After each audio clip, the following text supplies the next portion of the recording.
croissant. I like the croissant. They also have others here. See? Bread. And there's also Siyempre, meron. dadamihan natin. Baka pwede mag-take out. Tayo. Okay na.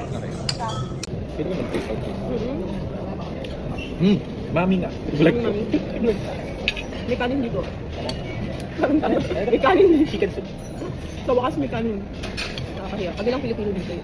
Nag-order. Ano, mamihan sa kanto. Chicken mami sa kanto. Ang ganda is ng pagkaalok sa akin. Sir, would you like some chicken soup? Tignan mo nga. May English.